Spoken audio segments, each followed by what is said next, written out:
কর আদায় কর্মকর্তা।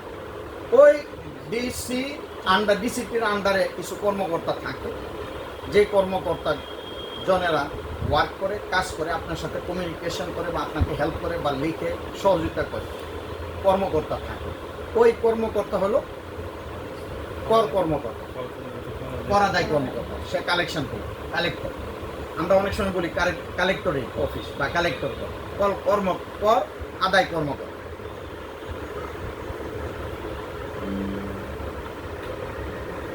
পরিদর্শী যুগ্ম কর কমিশনার।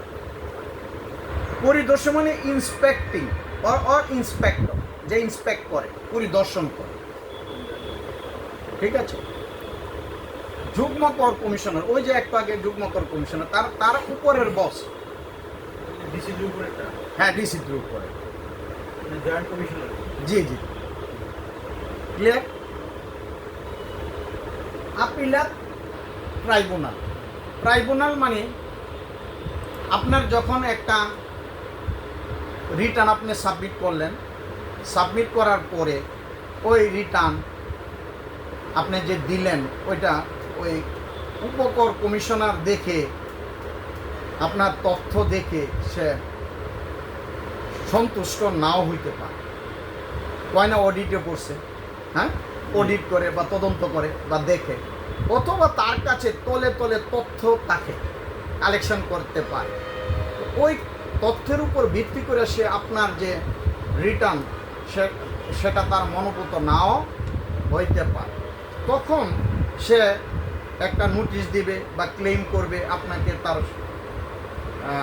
আপনার যে ডকুমেন্ট আছে ওইগুলো পুট করার জন্য। ওইটার পরেও যদি আপনার ওই উপকর কমিশনার সন্তুষ্ট না হয়, তাহলে আপনার উপর একটা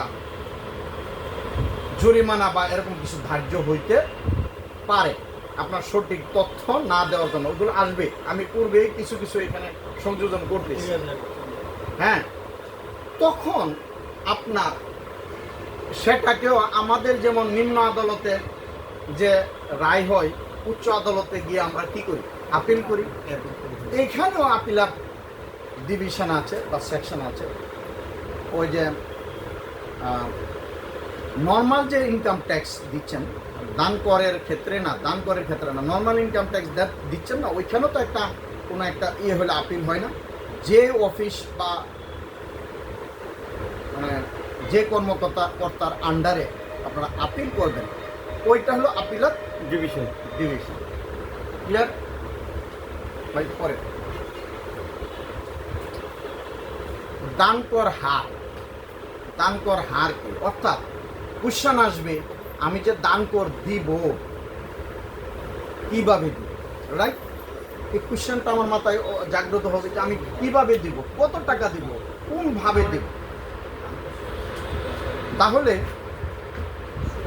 ওই কোশ্চেনের যে উত্তর সেটা এখানে চলে আসছে, কি দান করের হার কি হারে হবে। এটা ধারা 3-এ আছে, দান কর আইনের ধারা 3-এ আছে।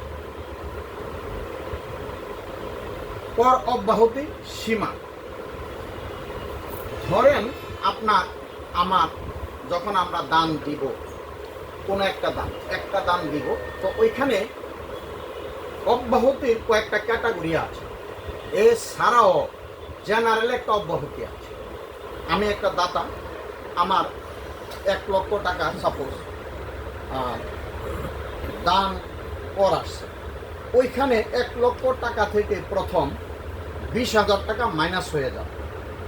মাইনাস হওয়ার পরের যে 80,000 টাকা, ওটার উপর আমার ট্যাক্স দিতে হবে। এটা হলো কমন অব্যাহতি, কর অব্যাহতি সীমা। তাহলে কি 20,000 টাকা কর অব্যাহতি সীমা কত? 20,000 টাকা। যে কোনো দান কর আপনি ক্যালকুলেশন করবেন, দান করি আমি, হ্যাঁ, যেখানেই দান করি, দান যেখানেই করি, হ্যাঁ, যেখানে 20,000 মাইনাস করার পরে ট্যাক্স দিবে। 20,000 আপনার ধরেন 1টা 2টা 3টা 4টা 5টা দানের দান কর হবে না, হিসাব ক্যালকুলেশন হবে যে আমার কত দান কর যুক্ত টাকা আমার আসছে। সাপোজ 10 লক্ষ টাকা, সেখান থেকে প্রথমে 20,000 টাকা মাইনাস হয়ে বাকি টাকার উপরে মোটের উপরে মোটের উপরে 20,000 দেওয়ার পরে ক্যাটাগরি ভাগে ক্যাটাগরিগুলো পরে আসতেছে, ভাগে আমাকে দান পরিশোধ করতে হবে। ক্লিয়ার? এটা উত্তর শেষে পেয়ে যাবেন। না এরকম না, যোগ ফলে যোগ ফলের ওনারটারও একটা নিয়ম আছে, ওনারটার নিয়ম আছে, সবগুলোর আবার অ্যাকোমোডেশন আছে। অ্যাকুমুলেট করার পরে যে টাকা হবে ওইখান থেকে 20,000 টাকা মাইনাস হবে। এরপরে আপনার ক্যাটাগরি আছে 5 লক্ষ, 10 লক্ষ, 20 লক্ষ, তার উপরে আছে ওই ক্যাটাগরিতে পরে আপনি ট্যাক্স দিবেন, ট্যাক্স দাহ্য হবে। ক্লিয়ার? তাহলে অব্যাহতি সীমা কত? 20,000। পর অব্যাহতি সীমার পর দান করের হার, পর অব্যাহতি সীমার পর ওই যে বলছি দান করের হার, পর অব্যাহতি সীমার পর দান করের হার এখানে আমি স্লাইডে দেই নাই, আমি বলছি প্রথম 5 লক্ষ টাকা পর্যন্ত 5%। তাহলে 5 লক্ষ টাকা পর্যন্ত কত টাকা হবে? 5 পাঁচা 25,000। পরের 5 লক্ষের পরের 10 লক্ষ টাকা পর্যন্ত, মানে পরের 10 লক্ষ টাকা পর্যন্ত 10%। তার মানে কি, যদি 10 লক্ষ টাকায় আপনার দান করে থাকেন তাহলে 10 1 লাখ টাকা। পরের 20 লক্ষ টাকা পর্যন্ত 15%। তার মানে পরের 20 লক্ষ টাকা দিয়ে থাকলে তাহলে কত আসবে?